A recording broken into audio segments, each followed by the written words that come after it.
ఆకాశవాణి బీహార్లో ఎన్డీఏకు పట్టం కట్టిన ప్రధాని మోదీ ఆకర్షణ అభివృద్ధి నినాదం వార్తా వ్యాఖ్య రచన శ్రీ ఎస్ రామకృష్ణ.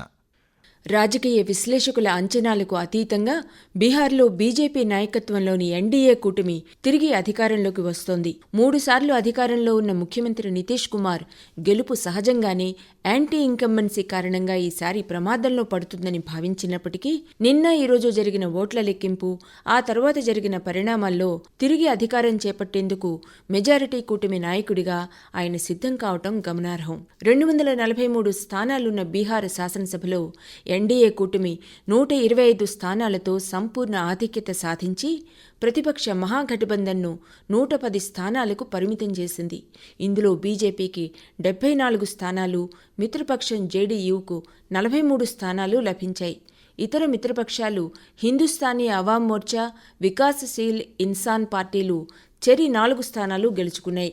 ప్రతిపక్ష మహాగఠబంధన్ విషయానికొస్తే ఆర్జేడీ 75 స్థానాలు, కాంగ్రెస్ 19 స్థానాలు, వామపక్షాలు 16 స్థానాలతో మొత్తం 110 స్థానాలు దక్కించుకుంది. మిగిలిన పార్టీల విషయానికి వస్తే all India Majlis Ittehadul Muslimeen AIMIM 5 స్థానాలు, లోక్ జనశక్తి, బీఎస్పీ, మరో స్వతంత్ర అభ్యర్థి తలా ఒక స్థానాన్ని గెలుచుకున్నాయి. మొత్తం ఎన్నికల ఫలితాలను పరిశీలిస్తే మనకు అర్థమయ్యేదేమిటంటే ఎన్నికల్లో అతి తక్కువ ఓట్లు, సీట్లు తేడాతో విజయం సాధించిన అధికార కూటమి మరో 5 ఏళ్ల కాలానికి ప్రభుత్వం ఏర్పాటు చేయటానికి అవకాశాన్ని సాధించడం. ఎగ్జిట్ పోల్స్ అంచనాల ప్రకారం నితీష్ కుమార్ నాయకత్వంలోని ప్రభుత్వం అతి తక్కువ ఓట్లను పొందుతుందని భావించినప్పటికీ బీజేపీ మెరుగైన పనితీరును ప్రదర్శించి ఆ లోటును భర్తీ చేసేలా మరిన్ని స్థానాలను గెలుచుకుంది. దీన్ని ఎదుర్కోవడంలో ప్రతిపక్షాలు ఆశించిన విధంగా విజయం సాధించలేకపోయాయి. అన్నిటికంటే ముఖ్యంగా ప్రధానమంత్రి నరేంద్ర మోదీ వ్యక్తిగత ప్రతిష్ట, ఆకర్షణ, ఆయన ఆకట్టుకునే సందేశాలు ఇందుకు కీలక పాత్ర పోషించాయి. ఎందుకంటే ముఖ్యమంత్రి నితీష్ కుమార్ నేతృత్వంలోని జేడీయూ స్వయంగా సాధించిన స్థానాల సంఖ్య గణనీయంగా పడిపోయినప్పటికీ బీజేపీ 74 సీట్లు గెలుచుకోవడంతో అధికారాన్ని నిలబెట్టుకునే స్థితిని ఎన్డీఏ కూటమి సాధించింది. ప్రధాని మోదీ ప్రచారం చేసిన దాదాపు అన్ని నియోజకవర్గాల్లో బీజేపీ అత్యుత్తమ పనితీరును ప్రదర్శించింది.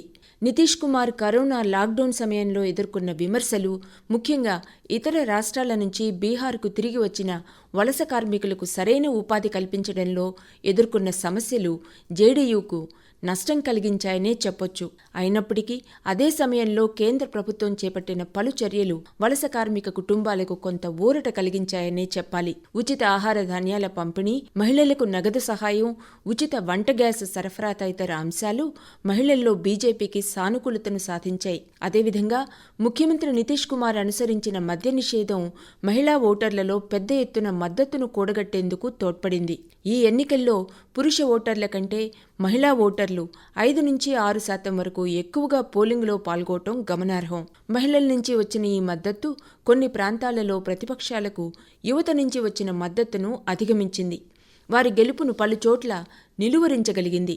ప్రతిపక్ష నాయకుడు, మాజీ ఉప ముఖ్యమంత్రి తేజస్వి యాదవ్ ఉధృతంగా ప్రచారం చేసినప్పటికీ పెద్ద ఎత్తున యువతను, గ్రామీణ ప్రజానీకాన్ని ఆకట్టుకోగలిగినప్పటికీ మోడీ అభివృద్ధి నినాదం ముందు ఆశించిన విజయం దక్కలేదు. అన్నిటికంటే తేజస్వి యాదవ్ చేసిన 10 లక్షల ప్రభుత్వ ఉద్యోగాల హామీ యువతను, నిరుద్యోగులను బాగా ఆకట్టుకుంది. అయితే అది ఆచరణలో అంత సులభ సాధ్యం కాదన్న వాదనను ప్రజలు కొంతవరకు అర్థం చేసుకున్నట్లు కనపడింది. దానివల్ల మహాగఠబంధన్ ఓట్లు, సీట్లు కొంచెం మెరుగ్గా ఉన్నప్పటికీ 2015 ఫలితాలతో చూస్తే స్వల్పంగా తగ్గింది. మహాగఠబంధన్ ఓటమికి గల కారణాలను పరిశీలిస్తే దాదాపు 70 పైగా స్థానాలలో పోటీ చేసిన కాంగ్రెస్ 19 స్థానాలతో సరిపెట్టుకోవటం కూటమి ఫలితాలకు తీవ్ర నష్టం కలిగించిందని చెప్పొచ్చు.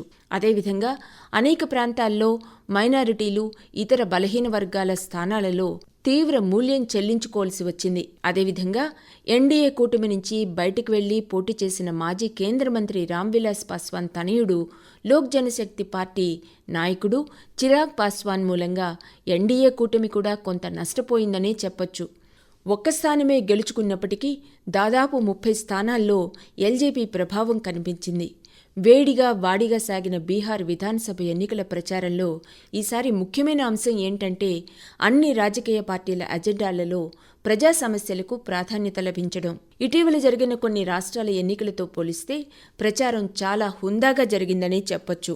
ప్రధాని మోదీ మాటల్లో చెప్పాలంటే బీహార్ ప్రజలు అభివృద్ధికి పట్టం కడుతున్నారన్న మాట అక్షర సత్యం అనిపిస్తోంది.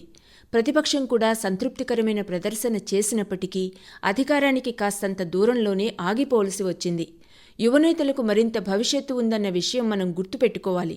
ఇక ఎన్డీఏ కూటమిలో జేడీయూ కంటే దాదాపు 30 స్థానాలు ఎక్కువగా గెలిచినప్పటికీ ముఖ్యమంత్రి పీఠాన్ని తిరిగి నితీష్కే అప్పగించాలని భావించి బీజేపీ ప్రజాస్వామిక హుందాతనాన్ని ప్రదర్శించింది. ఇటీవల ఎన్డీఏలోని కొన్ని పక్షాల మద్దతును కోల్పోయిన బీజేపీ సంకీర్ణ రాజకీయాల్లోనూ తాము గౌరవిస్తున్నామని చెప్పటానికి నితీష్కి మరోసారి ముఖ్యమంత్రి పీఠాన్ని అప్పగిస్తున్నారని అనుకోవచ్చు. 15 సంవత్సరాలు ముఖ్యమంత్రిగా బాధ్యతలు నిర్వహించి దీపావళి తర్వాత మరోసారి అధికారం చేపడితే 2 దశాబ్దాల పాటు ముఖ్యమంత్రిగా సేవలందించిన అతి కొద్దిమంది నేతల జాబితాలో నితీష్ కూడా చేరుతారు. బీహార్లో సమస్యాత్మక ప్రాంతాలు సహా అన్ని చోట్ల ప్రశాంతంగా ఎన్నికలు జరగడం, అతి స్వల్ప తేడాతో అయినప్పటికీ సుస్థిర ప్రభుత్వం ఆ రాష్ట్రంలో ఏర్పాటు కానుండటం భారత ప్రజాస్వామ్యానికి సంతోషించదగిన విషయం అనే చెప్పొచ్చు. బీహార్లో ఎన్డీఏకు పట్టం కట్టిన ప్రధాని మోదీ ఆకర్షణ అభివృద్ధి నినాదం. వార్తా వ్యాఖ్య మీరింతవరకు విన్నారు. రచన శ్రీ ఎస్ రామకృష్ణ. ఈ కార్యక్రమం ఆకాశవాణి హైదరాబాద్ కేంద్రం ప్రాంతీయ వార్తా విభాగ సమర్పణ.